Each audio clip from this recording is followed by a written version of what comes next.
है ना, जिनको आपको एटलीस्ट करना ही चाहिए क्योंकि वो बहुत बार रिपीट हुई हैं, कभी सेम ईयर में बहुत बार रिपीट हुई हैं। तो मैं केमिस्ट्री वाले सेक्शन में अब सारी की सारी एक्टिविटीज़ की मैं बात नहीं करूंगा। आप सभी लोगों के बोर्ड के एग्जामिनेशंस बहुत पास आ गए हैं, ऐसे में हम जितनी कंसाइज चीज़ें पढ़ेंगे और जितनी एक्यूरेट चीज़ें पढ़ेंगे उतना हमारे लिए ज़्यादा अच्छा और प्रोडक्टिव भी होगा। तो आप सभी लोगों ने मेरी भी वीडियोज़ में सुन रखा होगा और भी बहुत सारे टीचर जो आपको साइंस पढ़ाते हैं वो हमेशा एक बात बोलते हैं कि जब आप साइंस के लिए पर्टिकुलर साइंस सब्जेक्ट के लिए देख रहे हो तो एनसीईआरटी बहुत जरूरी है, और एनसीईआरटी के अंदर जो उनकी एक्टिविटीज़ हैं वो और भी ज़्यादा जरूरी है। पर्टिकुलर जितनी मेरी ऑब्जर्वेशन है, मैं बेसिकली फिजिक्स और केमिस्ट्री की ही बात करूंगा। बायो के लिए सेम सेशन में अगर आप लोगों के रिस्पांस अच्छे रहेंगे, कमेंट्स अच्छे रहेंगे, तो बायो के लिए भी सेम सेशन आपके लिए अपलोड कर दिया जाएगा इन फ्यूचर।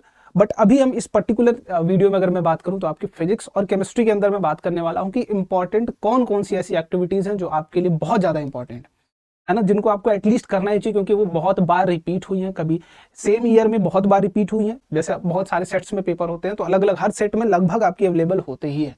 तो लगभग अगर आप एनसीईआरटी पढ़ रहे हो और एनसीईआरटी में केमिस्ट्री वाले सेक्शन में अब सारी की सारी एक्टिविटीज की मैं बात नहीं करूंगा। केमिस्ट्री में भी कौन कौन से ऐसे चैप्टर हैं जिनकी एक्टिविटीज बहुत ज्यादा इंपॉर्टेंट है, जिसमें सबसे पहला चैप्टर आपका जो आता है, फर्स्ट चैप्टर अगर हम बात करें केमिकल रिएक्शन एंड इक्वेशन, बहुत इंपॉर्टेंट चैप्टर है जिसकी एक्टिविटी आपको एक भी मिस करके नहीं जाना है। और last chapter that is fourth chapter I think है, हाँ fourth chapter carbon and its compound.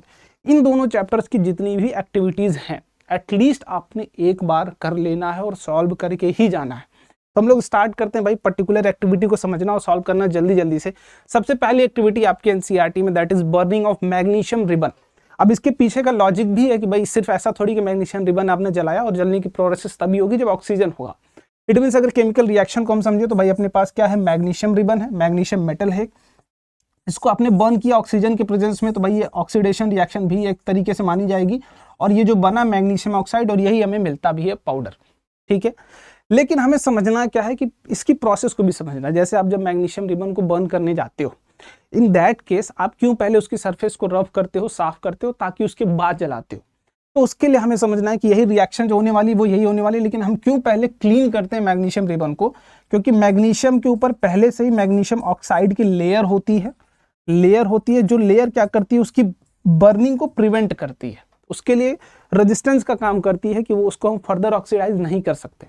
तो मैग्नीशियम हो गया, एल्यूमिनियम हो गया, अपने सरफेस पर एक ऑक्साइड की लेयर क्रिएट करते हैं जो फर्दर रिएक्शन से प्रिवेंट करता है, जब प्रोटेक्टिव लेयर भी काम करता है। इसलिए हम इसको क्या करते हैं, पहले क्लीन करते हैं उसके बाद बर्न करते हैं, ठीक है। तो पहली जो एक्टिविटी भाई ऐसी रही कुछ।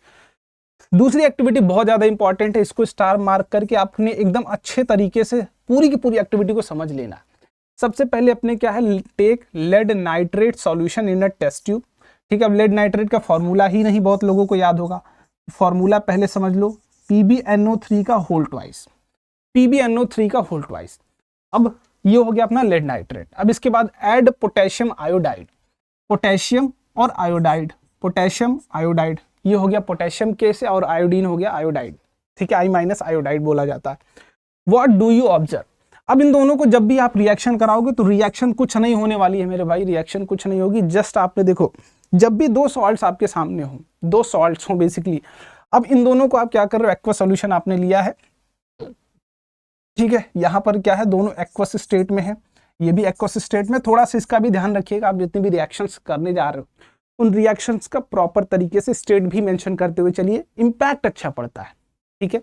अब यहाँ क्या होगा, कुछ नहीं होने वाला। जब आपको ऐसी रिएक्शंस देखने को मिले और दोनों क्या हो, सॉल्ट हो, मतलब एक यहाँ केटायन हो, यहाँ एनायन हो, यहाँ केटायन, यहाँ दोनों में कुछ नहीं होगा, बस होगा जो रिएक्शन वो कौन सी रिएक्शन होगी, तो डबल डिस्प्लेसमेंट होगी। होगा क्या, डबल डिस्प्लेसमेंट रिएक्शन होने वाली, बस इसी का ध्यान हमको रखना है, डबल डिस्प्लेसमेंट के ऊपर काम करना है, ठीक है। अब होगा क्या, प्रोडक्ट जो बनेगा भाई, लेड क्या करेगा, वहां से आयोडीन को ले लेगा और वैलेंसी लेड की 2 है तो लेड आयोडाइड बन जाएगा।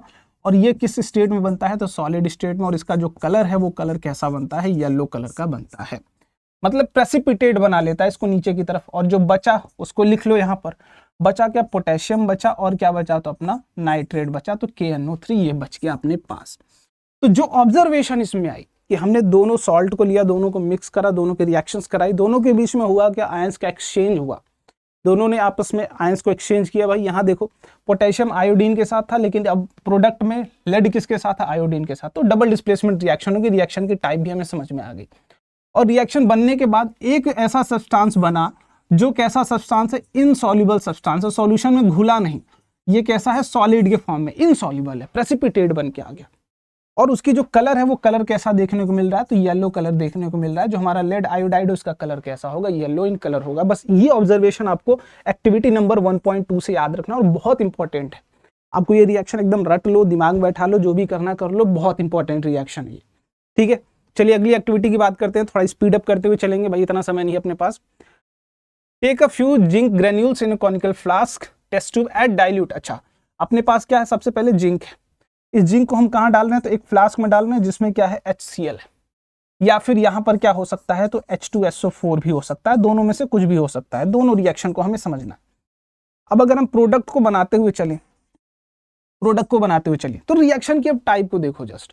दिस इज मेटल, ये एसिड है, मेटल एसिड। और मेटल जब एसिड में जाती है तो एक जो चीज है वो फिक्स है कि यहाँ से हाइड्रोजन गैस निकलेगी। हम सिर्फ रिएक्टिव मेटल्स की बात कर रहे हैं। यहाँ से क्या निकलेगी, तो हाइड्रोजन गैस बाहर की तरफ निकलेगी। और हाइड्रोजन गैस की जो हम आइडेंटिफिकेशन, जो डिटेक्शन है वो कैसे करते हैं, burning with a pop sound, ठीक है। चलो अब यहाँ जो बनेगा वो क्या बनेगा, सॉल्ट बनता है और हाइड्रोजन गैस बाहर निकलती है। तो जो सॉल्ट बनेगा जिंक का और क्लोरीन का ही बनेगा, लेकिन जिंक की वैलेंसी 2 है तो ZnCl2 बनेगा। और यहाँ से जिंक की वैलेंसी 2 है और SO4 की भी वैलेंसी जो है वो 2 है, तो जिंक सल्फेट ऊपर बनेगा और नीचे क्या बनेगा, तो जिंक क्लोराइड बन जाएगा। हैंडल एसिड विथ केयर, ठीक है। क्वेश्चन आपने ध्यान, do you observe anything happening around the zinc granules, बिल्कुल हाइड्रोजन गैस निकलेगा, बबल्स फॉर्म हो रहे होंगे।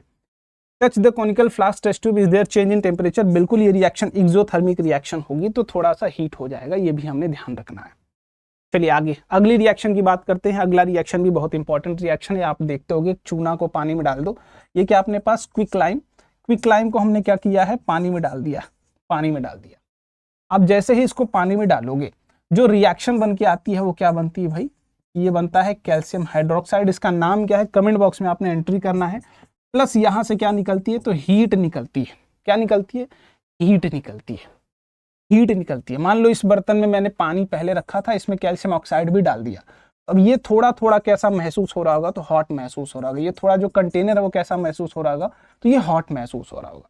तो यही हमें ऑब्जर्वेशन भी समझना है कि भाई कैल्शियम ऑक्साइड अपने पास चूना है, क्विकलाइम है, इसमें हमने क्या डाल दिया, पानी को डाल दिया। दोनों के बीच रिएक्शन होगी और रिएक्शन होने के बाद बनेगा क्या, तो अपने पास बनेगा कैल्शियम हाइड्रोक्साइड स्लेग्स लाइम। ये क्या बनाएगा, ये थोड़ा सा बनने के बाद साथ ही साथ एक्सोथर्मिक रिएक्शन भी है। तो अगर टाइप ऑफ रिएक्शन की भी बात करूं तो ये एक्सोथर्मिक रिएक्शन है, हीट प्रोड्यूस करेगा। तो जो हमारा कंटेनर है वो क्या कर रहा होगा, हीट हो रहा होगा, हॉट होगा, टेम्परेचर ज्यादा होगा उसका, ठीक है। अगले की बात करते हैं, तो अगली हमारी जो व्हाइट वॉशिंग है उसकी कंप्लीट प्रोसेस, देखो एनसीईआरटी में ये लिखा गया, बट इसके पहले की प्रोसेस आपसे नहीं लिखी गई है कि हम पहले चूना को कहाँ मिलाते हैं, पानी में मिलाते हैं। इन दोनों के मिलने के बाद जो प्रोडक्ट बनता है ये बनता है कैल्शियम हाइड्रोक्साइड, और ये फिर किससे रिएक्ट करता है, कार्बन डाइऑक्साइड से। जैसे देखो हम क्या करते हैं, पहले चूने का सॉल्यूशन बनाते हैं, पानी में डालते हैं, तो कूल होने के लिए छोड़ देते हैं, फिर कुछ देर बाद दीवार पे आप लगा देते हो। अब दीवार पे लगाने के बाद फिर कार्बन डाइऑक्साइड उससे रिएक्ट करता है और क्या फॉर्म करता है, तो कैल्शियम कार्बोनेट फॉर्म करता है, जो किस कलर का होता है, व्हाइट कलर का होता है। और ड्यू टू दैट हमारा जो दीवार है वो कैसा दिखता है, हमें चूने व्हाइटिश कलर का दिखता है प्रॉपर, ठीक है। सॉलिड स्टेट में फॉर्म होता है, इसलिए वो देखोगे आपको सॉलिड पार्टिकल जैसे दिखते हैं। तो व्हाइट वॉशिंग में ये रिएक्शन यूज होती है, एक बार इसको पढ़ लेना, बहुत है। अगला जो सबसे इंपॉर्टेंट है उसकी बात करते हैं। सबसे पहले अपने पास क्या है, FeSO4 डॉट, ठीक, 7H2O। ये क्या है अपना ग्रीन वाइट्रियोल, ठीक है भाई, ये क्या है, ग्रीन वाइट्रियोल। अब इसको हीट किया हमने, क्या किया, हीट, तो पानी पहले निकल गया, जो बचा वो क्या बचा, अपने पास आयरन सल्फेट बचा। ये ग्रीन वाइट्रियोल, ये ग्रीन कलर का होता है। Take 2 gram ferrous sulphate dry boiling tube ने हमने लेना है, जिसे हीट होगा, हीट होने की वजह से कलर ऑफ फेरस सल्फेट हमने नोट कर लिया, ग्रीन था। Heat the boiling tube over flame a burner spirit lamp shown in figure, observe the colour of the crystal after heating. जब हम इसको हीट करेंगे तो ये बन जाएगा Fe2O3 प्लस यहाँ से निकलेगा SO2 प्लस यहाँ से निकलेगा SO3, और इसकी वजह से पंजेंट स्मेल आएगी, थोड़ी आपको महकने वाली स्मेल आएगी, और साथ ही साथ जो ग्रीन कलर था वो डिसअपियर हो जाएगा। तो ये पहले ग्रीन कलर का था, हमने हीट किया तो पानी वेपर बन के निकल गया, ठीक, तो ग्रीन कलर डिसअपियर हो गया, ठीक। तो जो ग्रीन कलर होगा डिसअपियर हो जाएगा, इतना हमें समझना है। अब ये वाला भी इंपॉर्टेंट है भाई, ये वाली रिएक्शन भी इंपॉर्टेंट है, इसको भी अच्छे तरीके से समझ जाना। इसके पीछे वाला भी इंपॉर्टेंट था और ये भी इंपॉर्टेंट। टेक 2 ग्राम लेड नाइट्रेट, फिर से लेड नाइट्रेट का फॉर्मूला अगर भूल गए हो तो मैं याद दिला दूं यहाँ से, NO3 का होल ट्वाइस। अब इसने हमें क्या करना है, इसको हीट करना है। क्या करना है, हीट करना है, बॉइलिंग ट्यूब में लेके जाना है, हीट देना है बेसिकली। अब जैसे हीट दोगे तो यहाँ से क्या बन जाएगा, लेड ऑक्साइड बन जाएगा, प्लस NO2 बनेगा, प्लस जो रिजल्ट है ये आपको स्टैंडर्ड रिजल्ट्स याद रखने होंगे अगर आपके टीचर्स ने याद कराया होगा तो। ये क्या है, तो ये जो गैस होती है ये ब्राउन कलर की गैस होती है। ये कैसी गैस होती है, ब्राउन कलर की गैस होती है। ये जो गैस निकलेगी बाहर की तरफ ये ब्राउन कलर की होगी, NO2, और यही ऑब्जर्वेशन का पूरा केंद्र है। पूरा जो सेंटर है इस पूरी एक्टिविटी का वो यही कि NO2 का ब्राउन फ्यूम निकलता है। तो रिजल्ट है कि जब लेड नाइट्रेट को हम हीट करेंगे, लेड नाइट्रेट को, तो जो गैस निकलेगी ब्राउन कलर की फ्यूम वो कौन सी होगी, तो NO2 होगी, नाइट्रोजन डाइऑक्साइड होगी। क्या ये बात आपकी क्लियर है? चलिए अगली ऑब्जर्वेशन की तरफ फटाफट से हम लोग मूव करते हैं। यहां समझ लो, मान लो अपने पास एक है AgCl, व्हाइट कलर का है, इसको हमने कहाँ रख दिया, सनलाइट में, या फिर अपने पास AgBr, दोनों क्या है, सेम कलर है, दोनों को हमने सनलाइट में रख दिया। अब सनलाइट में आपने जैसे ही रखा तो इनका जो बनेगा वो क्या बनेगा, सिल्वर अलग बनेगा, क्लोरीन अलग बन जाएगा। ठीक, ये ग्रे कलर का होता है, सिल्वर का आपने कलर आपको पता ही है किस कलर का होता है, प्लस यहाँ से जो निकलेगा वो ब्रोमीन निकल जाएगा, ब्रोमीन गैस निकल जाएगी। और दोनों यूज कहाँ करते हैं, दोनों को यूज करते हैं ब्लैक एंड व्हाइट फोटोग्राफी के अंदर यूज करते हैं। कुछ नहीं करना है, नमक ले लो, सिल्वर क्लोराइड या सिल्वर ब्रोमाइड, दोनों को कहाँ रख दो, सनलाइट में। तो जो इन दोनों के बीच में क्या होगी, डिकम्पोजिशन रिएक्शन, क्लोरीन गैस बन के निकलेगा, ब्रोमीन गैस बन के निकल जाएगा, जो बच जाएगा वो क्या बच जाएगा, वो प्योर का प्योर मेटल बच जाएगा। ठीक है, बाकी चलो, ये व्हाइटिश कलर का था, ये ग्रे बन गया बाद में। अगली रिएक्शन क्या है अपने पास, अगली रिएक्शन भी जस्ट डबल डिस्प्लेसमेंट रिएक्शन है, किसके बीच का, आयरन प्लस कॉपर सल्फेट के बीच का। कॉपर सल्फेट का जो सॉल्यूशन होगा वो कैसा होगा, पहले ब्लूइश कलर का होगा। कैसा होगा, ब्लूइश कलर का। इसमें हमने आयरन डाल दिया। अब आयरन इज मोर रिएक्टिव, जो हमारा आयरन है ये स्ट्रॉन्गर है कॉपर से, तो नो डाउट डिस्प्लेसमेंट रिएक्शन होगी। तो यहाँ क्या बन जाएगा, FeSO4 बन जाएगा प्लस कॉपर बन जाएगा। ठीक, इट मीन्स जो नेल हमने रखा था, देखो अगर यहाँ समझूं तो ये अपना आयरन का नेल था, ये नेल क्या होगा, ये सॉल्यूशन था, ये कॉपर का सॉल्यूशन था। इसमें इसके अंदर क्या था, इसके अंदर था कॉपर, इसके अंदर था आयरन। अब आयरन यहाँ आने लगेगा और कॉपर जो इसके सरफेस पर यहाँ पर डिपॉजिट होने लगेगा, यहाँ डिपॉजिट होने लगेगा। और कॉपर का कलर आपको पता ही है कि ब्राउनिश कलर का होता है, लगभग ब्राउनिश कलर का। कॉपर के बर्तन आपने देखे होंगे। तो आयरन लगभग सॉल्यूशन में आने लगेगा, आयरन सल्फेट बन के, और जो ये कॉपर सॉल्यूशन के अंदर था सल्फेट, वो जाके इस मेटल के ऊपर इकट्ठा होने लगेगा। तो यही है एक्टिविटी, और इसी के ऊपर बेसिकली पूरी की पूरी रिजल्ट आपने सोच के रखना है अच्छे तरीके से। ठीक है, अब ये रिएक्शन भाई डबल डिस्प्लेसमेंट रिएक्शन, और यहाँ पर हमें समझना जो है दैट इज बेरियम सल्फेट, और बेरियम सल्फेट का जो कलर होता है वो क्या होता है, व्हाइट होता है, व्हाइट प्रेसिपिटेट बन जाता है। ये क्या है, देखो हमने पास सोडियम सल्फेट था, बेरियम क्लोराइड था, दोनों के बीच में एक्सचेंज हुआ, डबल डिस्प्लेसमेंट रिएक्शन हुई। देखो आपने समझना क्या है, यहाँ ये पॉजिटिव ये नेगेटिव, ये पॉजिटिव ये नेगेटिव, जब दोनों हो, पॉजिटिव नेगेटिव दोनों प्रेजेंट हो, डबल डिस्प्लेसमेंट रिएक्शन होगी। कुछ दिमाग बहुत ज्यादा लगाने की जरूरत नहीं है। जब एक सॉल्ट हो, दो सॉल्ट्स हो, दोनों के बीच में हमेशा डबल डिस्प्लेसमेंट रिएक्शन होगी, उसका आयन उसके साथ, इसका आयन उसके साथ। बस देखो, सल्फेट को भेज दो बेरियम के साथ, क्लोरीन को लेते आओ सोडियम के साथ, इतना ही काम किया गया। बेरियम के साथ सल्फेट आ गया है, सोडियम के साथ क्लोरीन आ गया है। अब जो स्टैंडर्डाइज थिंग है कि जो आपने याद रखनी है वो क्या याद रखनी है, कलर। तो बेरियम सल्फेट का जो कलर है वो कैसा होगा, व्हाइट इन कलर होगा, प्रेसिपिटेट बन के नीचे बैठ जाएगा। और ये भी इंपॉर्टेंट रिएक्शन है, इसको भी मैं यहाँ मार्क कर दे रहा हूँ, इसको भी समझना है। सबसे पहले आपने क्या है, आपके पास सोडियम सल्फेट, बेरियम क्लोराइड, दोनों को रिएक्शन कराओगे, बेरियम सल्फेट जो आएगा वो व्हाइट इन कलर बन के आएगा। ठीक है, अब अगली रिएक्शन भाई कि कॉपर है, कॉपर को हीट करेंगे तो ऑक्सीजन से रिएक्ट करेगा, ये क्या बन गया, कॉपर ऑक्साइड बन गया। लेकिन जो पूछा ही जाता है कि अगर कॉपर को हमने हीट किया, नॉर्मली हीट करोगे तो ऑक्सीजन से वो रिएक्ट करेगा, रिएक्ट करके वो कॉपर ऑक्साइड बन गया, which is blackish in colour. ठीक, अब इसको अगर हमें वापस से कॉपर बनाना हो, अगर हमें इसको वापस से क्या बनाना है, कॉपर बनाना है। देखो इस प्रोसेस में देखें तो एडिशन ऑफ क्या हुआ है, ऑक्सीजन। तो ये रिएक्शन है कौन सी, ऑक्सीडेशन। ठीक, रिएक्शन है कौन सी, तो अपनी पूरी पूरी ऑक्सीडेशन। अब अगर इसी का रिवर्स प्रोसेस आपने करना है कि आपने पहले केस में करा है ऑक्सीडेशन, अब इसका रिवर्स करना है कि हमें ऑक्सीडेशन वाले इफेक्ट को हटाना है। तो नो डाउट जो यहाँ पर आप काम कर रहे होंगे, तो ये काम कौन सा कर रहे होंगे, आप रिडक्शन कर रहे होंगे। काम कौन सा कर रहे होंगे, रिडक्शन। और रिडक्शन की बेसिक डेफिनेशन आपने जानी है कि या तो रिमूवल ऑफ ऑक्सीजन हो रहा हो या तो एडिशन ऑफ हाइड्रोजन हो रहा हो।